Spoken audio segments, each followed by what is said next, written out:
Hey, what's up, everyone? Welcome back to Babylon Talmud. Today we're studying Daf Zayin of Sheqalim.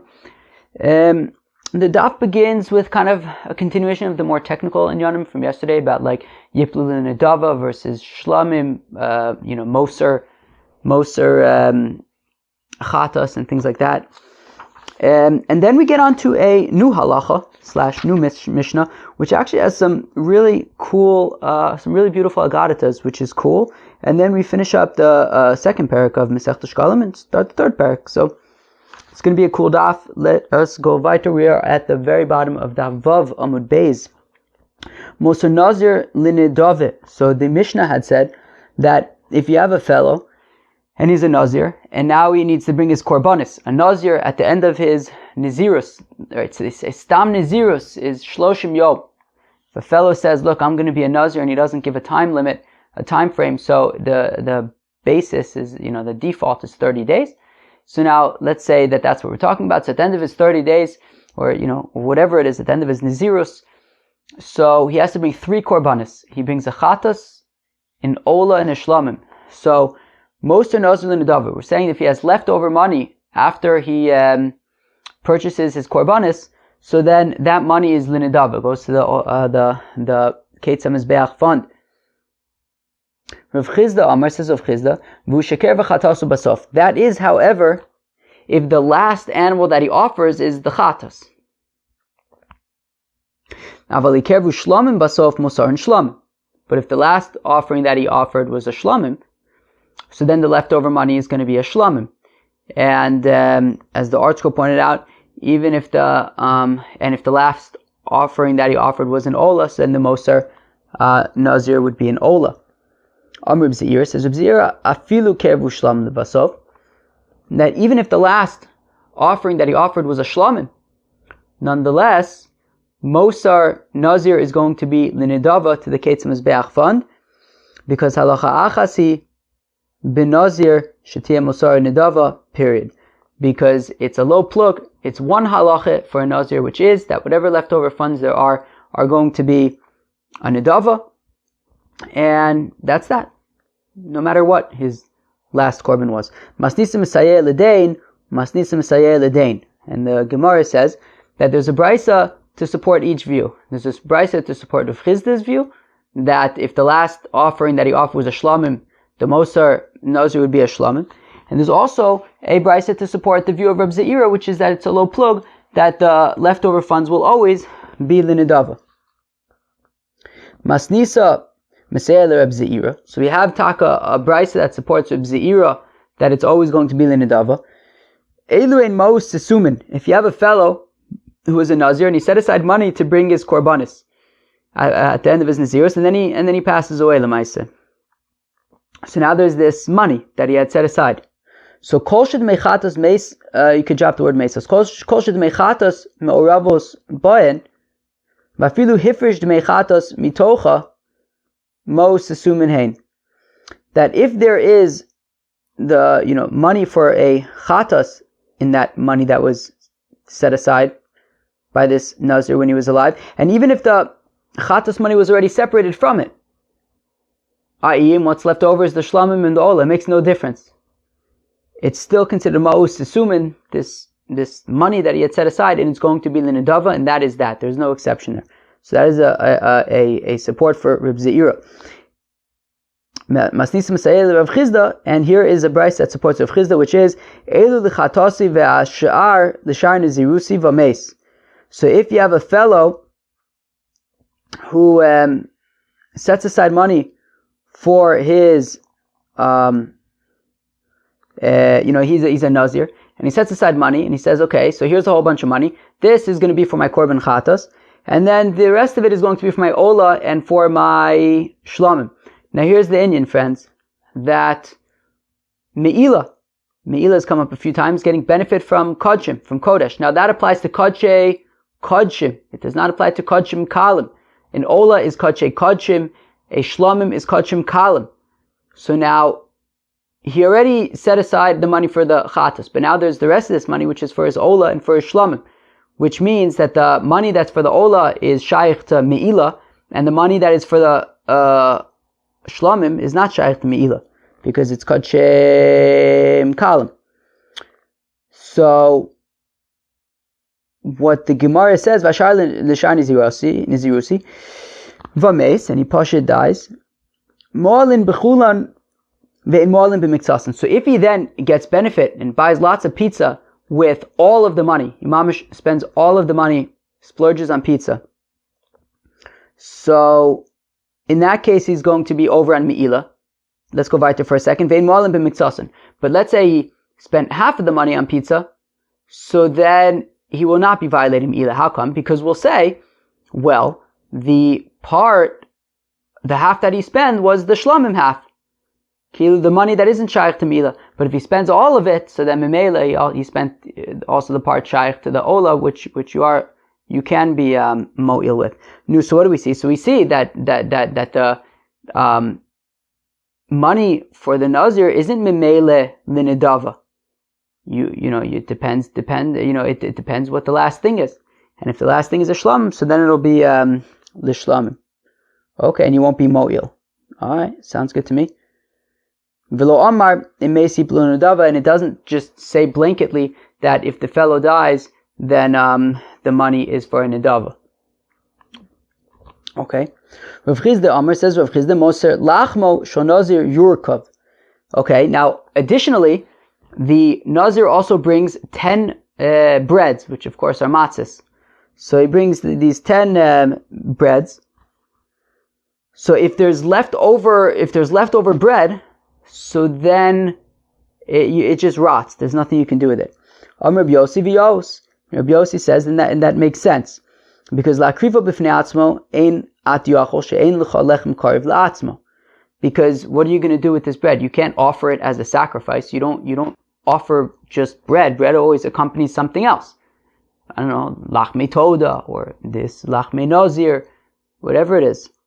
But you're not just gonna, we don't have a example or a precedent, whatever, of just a fellow bringing breads. We have the shtei alechem, maybe, I don't know, the korban omer, maybe that's like a mincha, whatever it is.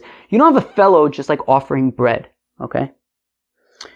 La'krivo im nizirus acheres einat yachol, and you can't say to your friend who's a nazir, who's wrapping things up, who's wrapping up his nazirus, hey, well, here's some breads, why don't you use these breads? She'ein l'cha nazirus ba'a below lechem, because you don't everyone has to bring their own breads when it comes to a nazir. So, you're not going to be giving it to your friend. So lefum kain, and therefore tzarich meimar mosalach moshel nazir yurkov. That's why the only thing you can really say is that the leftover breads from the nazir rot. Okay. Savin meimar hulachmo humosin chsachov, and then we wanted to say that, well, just like his breads, right? So the Gemara wanted to assume that just like the bread you just let rot. So let's say the same thing about the wine, the libations that he brings with his korban, that if it's left over, that should just, spoil as well. Rabbi Yossi bar Rebun Mosa Nisachov Kodshe Kodshim Inun Viblu Linidava.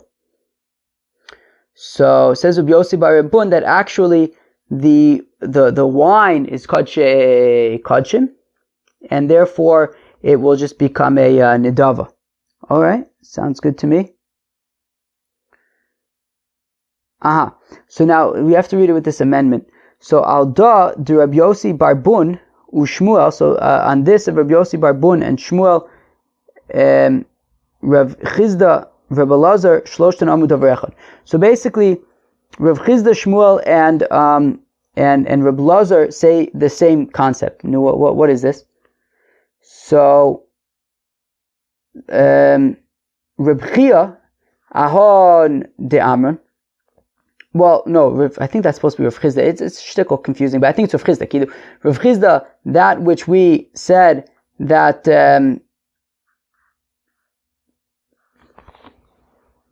so Rav Chizda so Rav Chizda said that the leftover libations of the Nazir are Kodshe Kodshim, and because they're Kodshe Kodshim, therefore they are in a dava. They are donated for the Olas Ketz Mizbeach.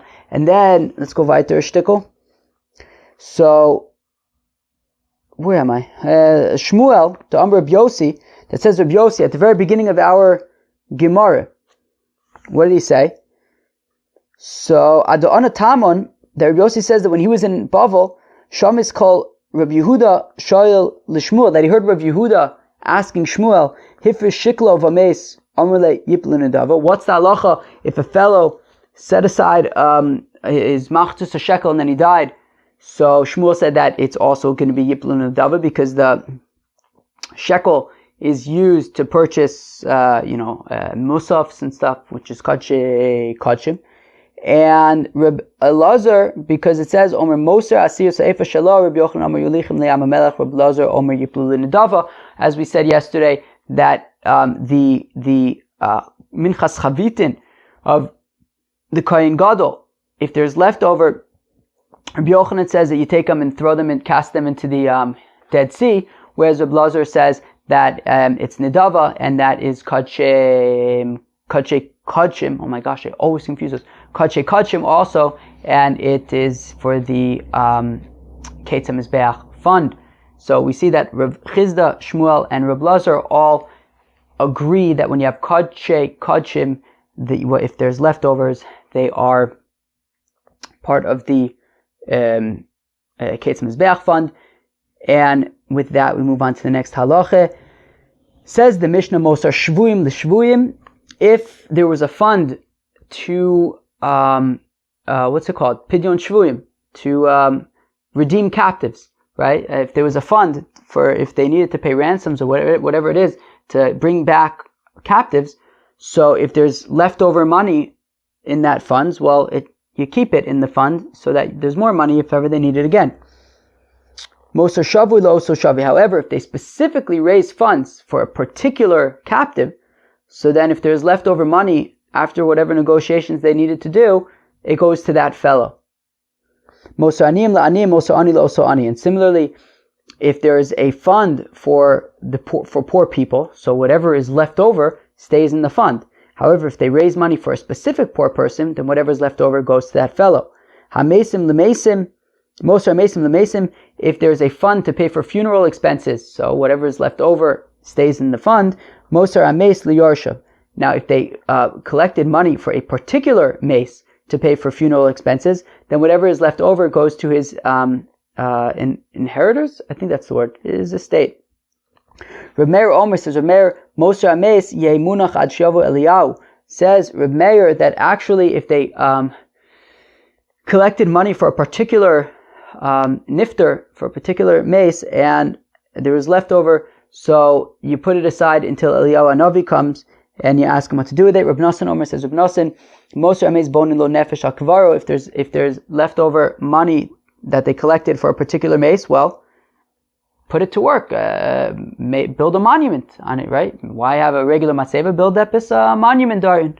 Use whatever leftover money is to do other things related to this mace, and particularly to build a monument. Gavulo, says the Gemara, b'chezkas she'ein lo v'nimtza she'esh lo. What happens if they collected money for a particular mace because they thought that he didn't have any money and they needed to collect, so they collected all this money and it turns out that there was money. So Rabbi Yirmiyah Savar Meimar Mosar Meis Li'arshav. Rabbi Yirmiyah says, look, the halacha is that whatever's left over goes to his estate, so give it to the kids. Omle Reb Idi the Chutra. So Reb Idi the Chutra says to Reb Yirmiyah, Haga atzmecha. He says, what are you talking about? Delo kavnon ella le. They raised the money for this fellow, not for the estate, and therefore it doesn't go to the estate. Okay. Omle anelo amaris atminolan minon lach. To which Reb Yirmiyah says, look, I wasn't Meimar motor ames liyarsha, right? Rabbi Yirmiyah says, look, I was suggesting that this money goes to the estate, but I wasn't saying for sure. You seem to be pretty convinced that I'm wrong. Why do you assume that I'm wrong? And the Gemara just kind of ends there. All right. Tani b'shem Reb Nosson. They turn the name of Reb Nosson. Mosar Ames yibane lo nefesh al kvaro v'yaise lo ziluf al gabe mitaso. Says Reb Nosson that if you have money left over from burying a fellow, so then use that money to make a monument on his grave, like he said, like Reb Nosson said in the Mishnah. V'yaise lo ziluf al gabe mitaso. And also, if there's money, you can use it so to sprinkle some wine on top of his coffin. Smells good. We had. Can anybody tell me where we had seen this? I think we saw it maybe somewhere in Pesachim about having like wine, like new wine as a fragrance. That new wine is. Oh, you know what I think it was? I think it had to do with when there was like. Oh my gosh, we'd have to find that. I think it had to do with like a pit with wine and like maybe like me'ila from the new wine or something like that. Anybody know what I'm talking about? Oh gosh, we'd have to look that up. All right, let's go weiter. Tani in podin shavui b'shavui. Okay, so if you had, money, resources set aside for a particular captive, and then another case came up, don't say, well, okay, whatever, we'll just divert the money for, if you have Reuven the captive and Shimon the captive, or really you had raised all this money for Reuven the captive, and then it turns out that, wait, there's also Shimon, don't divert the money from Reuven to Shimon. Ve'ein govin talis betalis. Also, if you set aside, money or whatever, to buy some clothing for a poor person, and then there's another poor person, don't give it to the other one. Whoever you collected for, reserve it for that person. However, if you have people, authorities, people in charge of making these decisions, and for whatever reason they make the decision to divert the funds, so beseder, we rely upon those people who with that responsibility. Tani Reb Shimon Gamliel, Omer says, Reb Shimon Gamliel, listen up. Ein osin nefashos l'tzadikim Divreim hein zichronan. What do you guys think of that? That we don't make monuments for righteous people because you don't need to. Their words, that which they actually did and contributed in this world, maybe I'm reading into it a little bit, but that is their memory. We don't need to make monuments on their graves to be their memory. What they contributed and what they left with the world is their memory. Wow, powerful stuff. Rabbi Yochanan hava masmich va'azil al Rabbi Chia bar Abba. So Rabbi Yochanan was walking, and of course we know that Rabbi Yochanan was very large, and he was leaning upon Rabbi Chia bar Abba when he was walking. V'haya Rabbi Eliezer, really Rabbi Lazar, chamile mitamerle mikame, and Rabbi Lazar would see Rabbi Yochanan and hide. V'omar, and Rabbi Yochanan said, Halein tarte milayu hadein bavlo ovid bey. And Rabbi Yochanan said, Rabbi Lazar, the Babylonian, which is interesting because Rabbi Chia bar Abba, Rabbi Yochanan referred to Rabbi Chia bar Abba as the Babylonian in Masechta Shabbos. I think it's Daf Kuf Hey Lemaisa. And he's now calling Rabbi Lazar also the Babylonian, because Rabbi Lazar, we saw it, where? Maybe Masechta Eruvin, I think we saw a few times that Rabbi Lazar was a student of Rabban Shmuel as well, even though he's generally in Eretz Yisrael. Anyway, so Rabbi Yochanan said that this Babylonian, Rabbi Lazar, he's like dissing me twice. He's insulting me twice. And now we're going to explain the first way that Rabbi Lazar is insulting Rabbi Yochanan. One is that he's not saying hi to me. He's not acknowledging me. He's not saying Shalom Aleichem, how are you? V'chada mitamer, and instead he hides. That's not the second thing that he's insulting him. It's just saying, meaning he doesn't say hi to me and instead he hides. Amli Reb Yaakov bar Idi. So Reb Yaakov bar Idi tried to sort of appease Reb Yochanan and give an explanation for Reb Elazar's behavior, and he said, Kach nehigin gavon, this is how we act in Babylonia.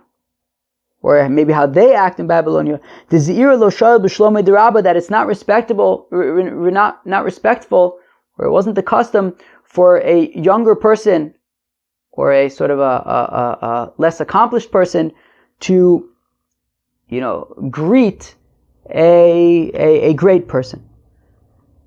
De'inu nagin umekayim, because they're mekayim the pasuk of Ra'uni nairim v'nechbou, that the young fellows see me and they hide. Vishishim kamu amadu, and the elders get up before me. So therefore Rabbi Lazar wasn't greeting Rabbi Yochanan not out of disrespect, but dafka because the minig in Bavel where he came from is that sort of younger, less accomplished people don't just go up to great people and say hello. So he was being sort of shy but respectful in that way.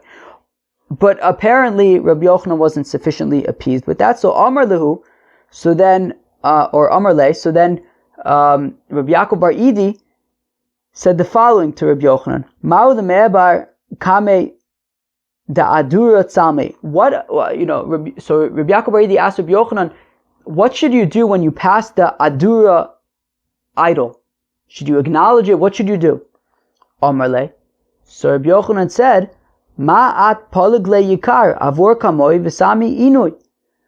Why would you even think to give it any honor at all? Just walk by it, don't pay it any attention, and kilu blind its eyes. Kilu don't pay it any attention, ignore it and insult it in that way. So Amar Le, so Rabbi Yaakov Bar Idi, without missing a beat, he said to Rabbi Yochanan, he says, Yos Rabbi Lazar Ovid, Rabbi Lazar, you see, Taka did the right thing to lo avar kamach, that he didn't walk before you, because Rabbi Lazar wasn't going to be greeting you, since that he's Babylonian, and in Babylon they don't just greet great people, they kind of shy away. And if he would walk by you and not acknowledge you, it would be the equivalent of like what you want to do to that idol, i.e. insult it. So therefore, because he wasn't going to greet you out of respect, and he also didn't want to insult you by ignoring you, that's why he hid. But I guess he didn't hide well enough, because Rabbi Yochanan caught him, and then it got awkward, I guess. Ve'od, and now the second thing. So the first one was that Rabbi Lazar didn't greet Rabbi Yochanan. Now the second thing that Rabbi Lazar did, Ve'od avid habavla d'lo amar shmaita mishmei. And the second thing that Rabbi Lazar does to frustrate Rabbi Yochanan is that when Rabbi Lazar is teaching, he's not quoting Rabbi Yochanan, even though he learned things from Rabbi Yochanan. Nichnasu lefan of Rabbi Ami Rabbi Asi. So now Rabbi Ami and Rabbi Asi stepped in to try to appease Rabbi Yochanan, and they said, Amrulo, they said to Rabbi Yochanan, Rabbi, kach hoyo ma'aseh b'beis hakneses shel Tarsim. There was an incident that happened in the synagogue of the, what was it, Tarsim again? The carpenters, maybe? Beneger sheyesh brosho glustra, on a bolt that had at the end of it a knob. Shenechliku Rabbi Elazar of Rabbi Yossi, that Rabbi Elazar and Rabbi Yossi argued about it. Achikaru Sefer Torah b'chamason, to such an extent that they ended up tearing a Sefer Torah because they got so heated up. Karu Sefer Torah? What did you just tear a Sefer Torah because you got upset? El shenikra Sefer Torah, because the Torah got rather what happened was they got so worked up that a Torah ended up getting torn. Not that they went and tore a Sefer Torah, but it ended up getting torn. So that wasn't so good. So Vayasham Zakin Echon, and there was an elder there, Rabbi Yossi ben Kisma Shmo. His name is Rabbi Yossi ben Kisma. Omar, he said to Mihani Imlo Hava Beis HaKnesses Zeh Beis Avodah Zarah, and Rabbi Yossi ben Kisma said, I will be very surprised if this Beis HaKnesses doesn't end up being a shrine for idol worship. Meaning, they got worked up and the Sefer Torah got torn. That's not a good thing. And sure enough, this synagogue one day ended up being a base of Avodah Zarah, which is not a good thing, obviously. So Rabbi Ami and Rabbi Asi were trying to make a point, like, take, I don't know, maybe, take it, it's not so good to get angry. I mean, look what happened when Rabbi Lazar and Rabbi Yossi got angry. That was no good. But then Rabbi Yochanan said, Achdein mechavre. He says, you can't compare the two. Those were two colleagues. This is like a student and a teacher. I'm his teacher. I have the right to get upset.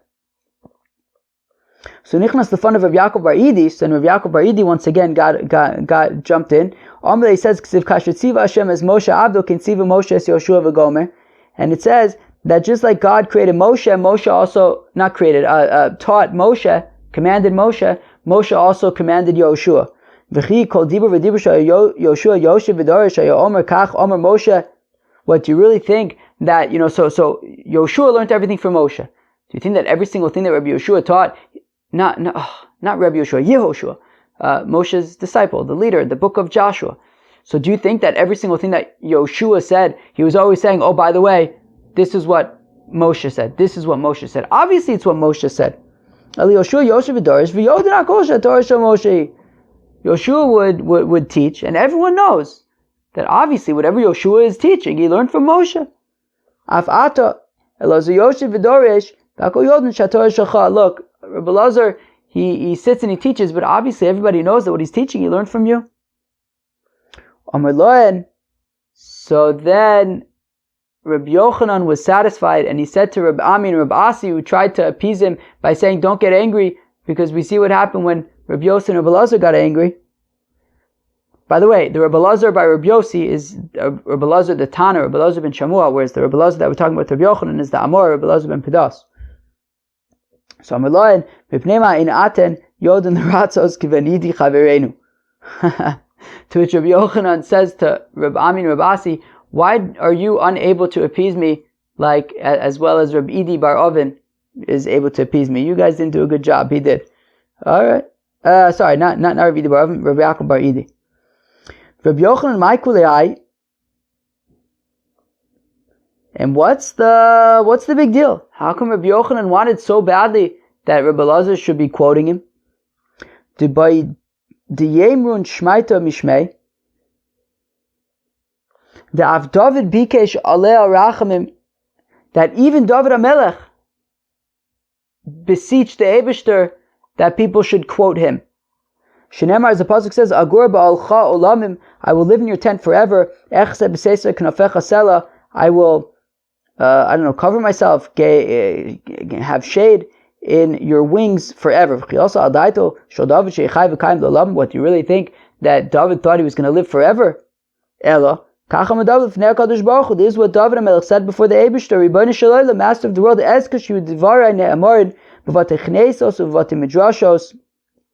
I would like to merit, right? I hope to merit that my sayings will be said over in synagogues and in study halls. Shimon ben Nazir b'shem Rabbi Yitzchak Omar, says Shimon ben Nazir in the name of Rabbi Yitzchak, listen to this.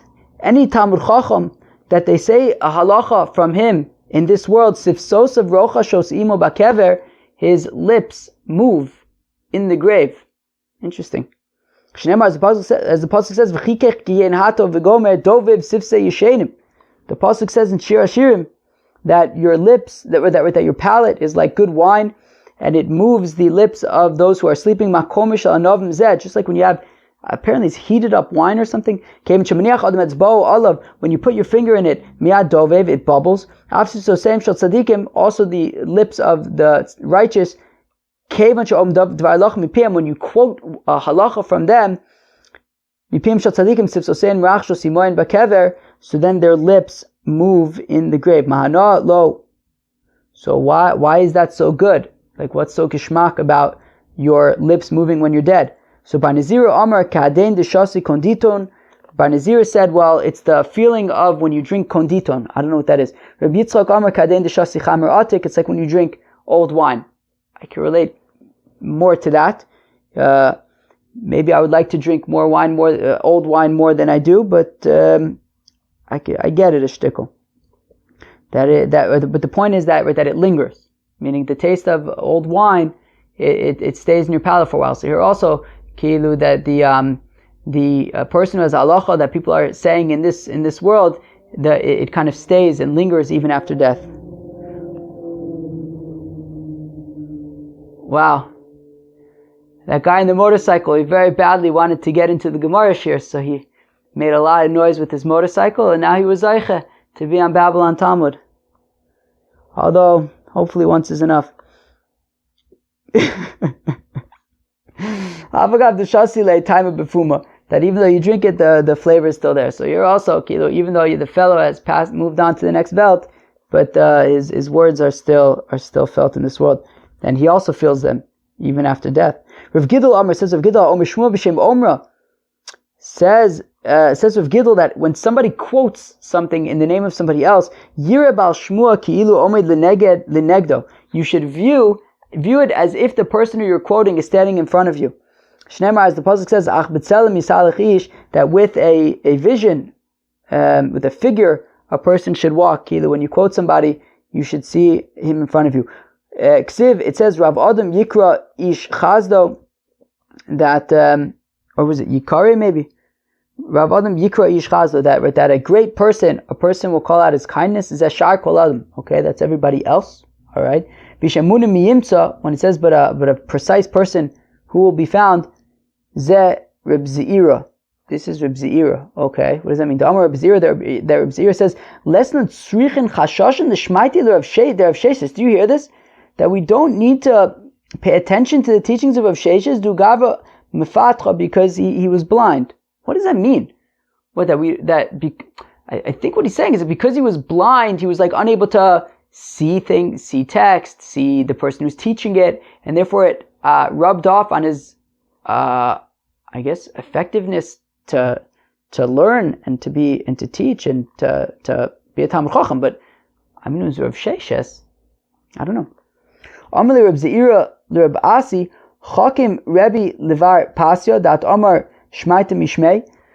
So Reb Zeira says to Reb Asi, do you know Bar Pasya because you quote Bar Pasya, right? So Reb Asi was saying, look, if you're quoting Bar Pasya, Mistama, you've seen him before. Mistama, you know him, you've learned from him. That's why you're able to quote him. You're able to see him in front of you when you quote him. Amar Le, so Reb Asi responded to Reb Zeira, Reb Yochanan Amra Mishmei. So Reb Asi respond, no, I never met Bar Pasya. However, I am a student of Reb Yochanan, and Reb Yochanan would quote Bar Pasya, and I rely upon Reb Yochanan. Amar le Reb Zeira le Reb Asi Chakim Rebbe le Rav de'at Amar Shmaitisa Mishmei.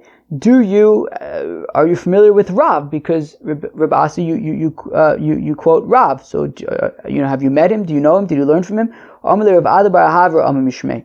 To which Reb Asi says no, but Rav Ada bar Ahava would quote Rav, and I rely upon Rav Ada bar Ahava. Interesting. Dor she'ein bo litzanin kedor shel David. I'm sorry. Whoa, I skipped. Ein dor she'ein bo litzanim. There is no generation that does not have nudniks. B'dor shel David mahayu partzei ador osin. In David Amelech's generation, what were the nudniks doing? Hayu hochan etzel chalonos of shel David. They would walk by the windows of David Amelech, omrin lo, and they would say to David Amelech, David, emosa yibane beis hamikdash. So they would go outside of David Amelech's windows and they would say, David, when is the Beis HaMikdash going to be built? And they thought that they were so funny because they know that the Beis HaMikdash wasn't going to be built in David Amelech's life. So they would tease him and say, David, when is the Beis HaMikdash going to be built? Because they knew that he was never going to build it, and so they were being nudniks. When will we walk in the house of God? David Omer, and David Melech would say, even though they are looking to frustrate me and to annoy me and to bother me and to make me upset, to make me angry, I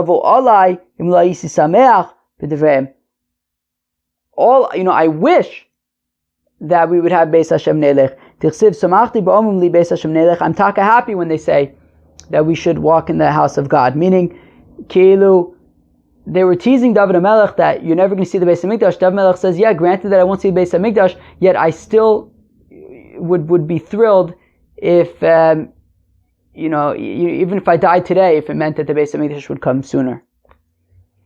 The Eibishter says to David that it will be that when your days are full, and you will lie with your fathers. David, the Eibishter says to David HaMelech, Yom Shleimim Ani Mon Elecha, I'm counting for you complete days. You're going to live your complete life. You're not going to, die young. You're not going to have any lacking of days. Shlomo bincha yivne Beis Hamikdash. That Shlomo Melech, your Shlomo, your son, is going to build the Beis Hamikdash. El Hakriv Korbanos Tzibor.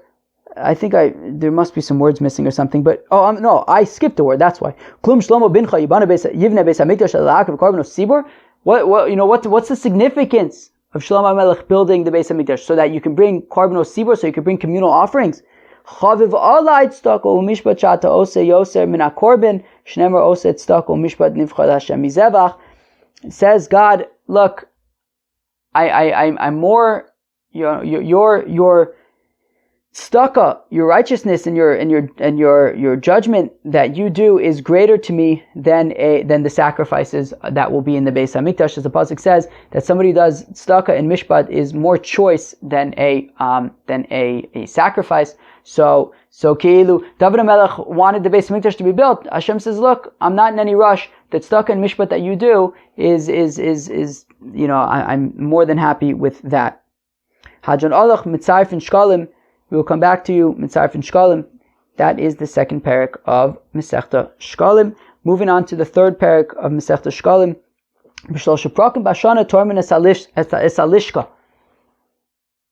As we've seen before, that at 3 different times during the year, they would do the Trumas Halishka. They would empty out the Sheqalim from the, or they would take Sheqalim from the place where they were collected over there. Before Pesach, before Atzeres, before Chag, and as the Gemara is going to explain in a second what Befros means, but essentially let's say for now, right before Pesach, right before Shavuos, and right before Sukkot, Ve'im Grano Shel Meiser Behema, that's also the same time that they would separate Meiser Behema, that if you have animals, so every 10th animal you donate, you bring as a korban, it's called Meiser Behema. Tiv Rabbi Akiva, that's Rabbi Akiva's opinion, that at the same time that they would do the Trumas Halishka with the Machzis HaShekel, they would also do Meiser Behema.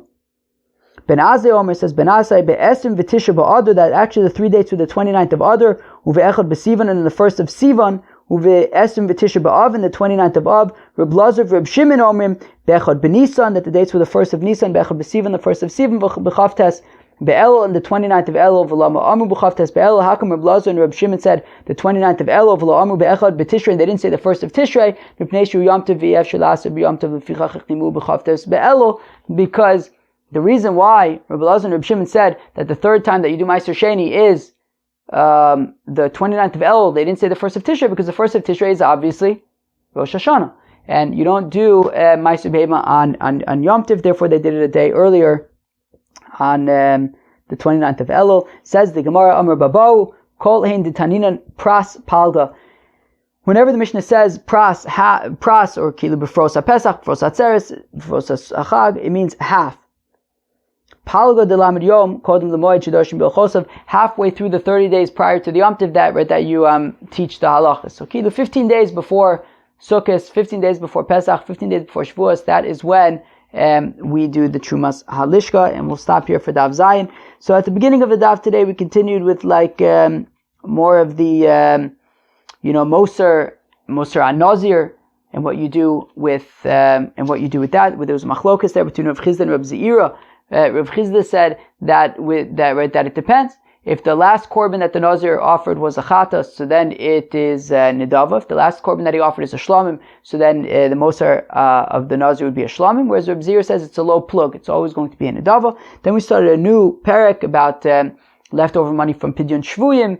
It goes to the shvuyim, etc. We said leftover money from one of the opinion of Nassim was that leftover money that was collected for a mace is to build a monument on the kever. We also saw the opinion of Reb Meir, who says that it stays until Eliyahu Navi comes, and he'll tell you what to do with it. And the first opinion was that it goes to the inheritors. But then we saw the concept that that you don't build a monument for a tzaddikim because their words that they and what they accomplish in this world is what they take with them. And then we got into some interesting agaritas with Rabbi Yochanan. We started the third parak of Masechta Sheqalim, which talks about the 3 times of the year that we separate the Trumas Halishka, and at that time we also do the Meiser Behema according to Rabbi Akiva, and we saw the opinion of Ben Azai as well as Rabbi Lazar and Rabbi Shimon regarding that they have slightly different teaching on when you would do Meiser Behema. That was Daf Zayin. I hope you enjoyed it. Peace out.